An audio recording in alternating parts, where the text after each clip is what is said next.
Վրաստանի ազգային բանկը հայտարարություն է տարածում դատախազությունում խոշոր չափերի փողերի լվացման փաստի վերաբերյալ ընթացիկ հետաքննության մասին։ Վրաստանի ազգային բանկը օրգանական օրենքով տրված մանդատի շրջանակներում ակտիվորեն համագործակցել է համապատասխան մարմինների հետ ապօրինի եկամուտների ենթադրյալ օրինականացման փաստի վերաբերյալ եւ ներգրավված է հետաքննության գործընթացում։ Օրենսդրությամբ սահմանված կարգի համաձայն հետաքննությունը ժամանակին տրամադրվել է պահանջվող տեղեկատվությունը եւ ձեռնարկվել է համապատասխան վերահսկողության միջոցառումներ։ Ազգային բանկը շարունակում է վերահսկել արժույթի փոխանակման կետերը, փողերի լվացման եւ ահաբեկչության ֆինանսավորման դեմ պայքարի, ինչպես նաեւ միջազգային պատժամիջոցների ռեժիմների պահանջների կատարման առումով։ Ընդդիմության մի մասը հանրությանը ներկայացրել է այսպես կոչված խաղաղ տապալման ծրագրի նոր մանրամասները։ Նշվել է, որ ընտրությունների օրը բողոքի ցույցերը իրականացվելու են 3 տարբեր վայրերում։ Նույն օրը հանրությանը կներկայացվի նաև նախարարների կաբինետը։ Այս ծրագիրը արձագանքում են ընդդիմադիր կուսակցությունները նման հայտարարությունները անվանելով անհիմն։ Ընտրությունների վերաբերյալ իրենց կարծիքը հայտնելուց հետո Լելո կուսակցությունը չի բացառում հանրահավաք կազմել։ Իշխող կուսակցությունը կոչ է անում իր հակառակորդները գործել օրենքի սահմաններում։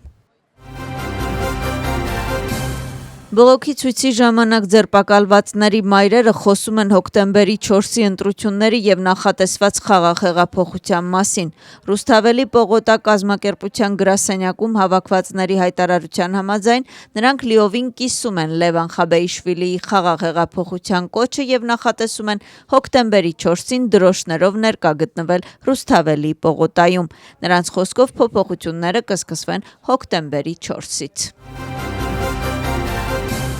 Հոկտեմբերի կեսերին խորհրդարանում նախատեսվում է ներկայացնել կոռուպցիայի դեմ պայքարին ուղղված նոր օրենսդրական նախաձեռնություն։ Նախաձեռնությունը վրացական երազանքինն է։ Փոփոխությունների համաձայն դատավճիռ ունեցող պետական ծառայողները, քաղաքական պաշտոնյաները, մասնավոր ձեռնարկություններում իրավաբանական անձանց եւ պետական ձեռնարկություններում աշխատող անձիկ պարտավոր կլինեն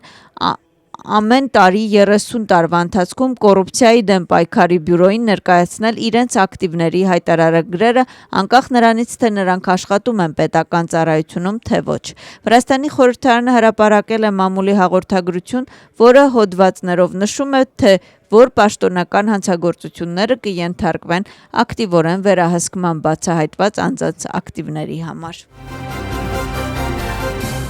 Ձերբակալվել է Զուրաբ Զվիադաուրին։ Օլիմպիական չեմպիոնը մեղադրվում է զենքի ապօրինի ձեռքբերման, պահպանման եւ կրելու մեջ։ Հետաքննությունը սկսվել է 236-րդ հոդվածով։ Զվիադաուրին ձերբակալվել է Թբիլիսիում իրավապահ մարմինների աշխատակիցների կողմից։ Հիշեցնենք, Զվիադաուրին ձերբակալվել է նաեւ 2021 թվականին դիտավորյալ սպանության համար։ Այդ ժամանակ նա դատարանի կողմից ազատ է արձակվել գրավի դիմաց։ Ֆինանսների նախարարության քննչական ծառայությունը առևանգել է աննախադեպ քանակությամբ ակցիզային ծխախոտներ եւ ալկոհոլային խմիչքներ։ Անօրինական գործունեության մեղադրանքով ձերբակալվել է 7 անձ։ Հետաքննությամբ պարզվել է, որ մեղադրյալը տարիների ընթացքում Շիդա Քարթլիում ապօրինի շահագործել են ալկոհոլային խմիչքների գործարան, որտեղ ժամանակավորապես արտադրել են տարբեր վրացական եւ արտասահմանյան ապրանքանիշների խմիչքներ։ Հետաքննչական գործողությունների արդյունքում գործարանին հարակից տարածքից առևանգել են նաեւ ավելի քան 300,000 տուփ ակցիզային ծխախոտ։ Հետաքննությունը ընթանում է եւ մեղադրյալներին սպառնում է 7-ից 10 տարի ազատազրկում։ Ռուսթավիում մեկ անձ ձերբակալվել է առանձնապես խոշոր չափի թմրամիջոցների անօրինական ձեռքբերմանը, պահպանմանը եւ վաճառքին նպաստելու համար։ Նրա անձնական եւ բնակելի բնակարանի խուզարկության ժամանակ իրավապահ մարմինների աշխատակիցները որպես ապացույց առևանգել են ամֆետամին թմրամիջոցի 185 փաթեթ։ Հանցագործությունը պատժվում է մինչև 20 տարի կամ ցմահ ազատազրկմամբ։ Թբիլիսիի միջազգային օդանավակայանում ձերբակալվել է 1987 թվականին ծնված քաղաքացի, վերջինս հետախուզության մեջ էր գտնվում, կատարել է տարբեր հանցագործություններ։ Իրավապահ մարմինների աշխատակիցները նրան ձերբակալել են, երբ նա փորձում էր հատել սահմանը ուրիշի անունով տրված անձնագրով։ Մեղադրյալը հետախուզվում էր 2004 թվականից առողջության ու դիտավորյալ վնաս հասցնելու և սեռական ակտ կատարելու մեղադրանքով։ Մեղադրյալին տեղափոխել են քրեակատարողական հիմնարկ։ Այսօր վիզայի ազատականացման չեղարկման համար իրավական հիմքեր գոյություն չունեն, հայտարարել է արտաքին գործերի նախարարը։ Մակա Բոճորիշվիլիի խոսքով կառավարությունը միշտ ամեն ինչ արել է և անում է բարեխղճորեն, հենց վրացական կառավարության օրոք է երկիրը ստացել այս անվիզա ճանապարհորդության հնարավորությունը։ Նրա խոսքով Վրաստանից պահանջվել է որոշակի հաշվի վերաբերյալ լրացուցիչ տեղեկատվություն ներկայացնել, որը արտաքին գործերի նախարարությունը Վրաստանի կառավարության տարբեր մարմինների կողմից ձեռնարկված գործողությունների հիման վրա տրամադրվել է Եվրամիությանը։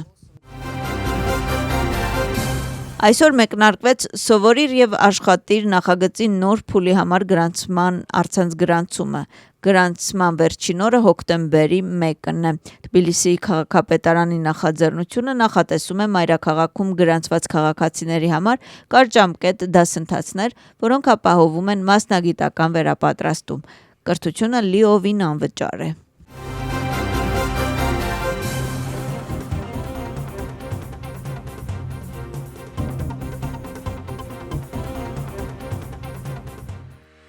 2025 թվականի հոկտեմբերի 4-ի տեղական ինքնակառավարման մարմինների ընտրությունների համար ընտրական վարչությունը էթնիկ փոքրամասնություններ ներկայացնող ընտրողներին առաջարկում է տարբեր ծառայություններ ադրբեջաներեն և հայերեն լեզուներով ընտրություններին հավասար մասնակցելու համար։ Ընտրողների միասնական ցուցակի տվյալները կարող եք ստուգել ԿԸՀ վեբկայքում։ Թարգմանված է քվեարկությանը մասնակցելու համար։ Ընտրողների միասնական ցուցակ։ Ընտրական քվեաթերթիկը և դրա լրացման կարգը։ Քվեարկությանը մասնակցության պաստառ։ Ընտրությունների համար կարող եք կապ հաստատել մեզ հետ կապի կենտրոնի համարին 251 0051։ ԿԸՀ ընտրությունները ընդհանուր գործ են։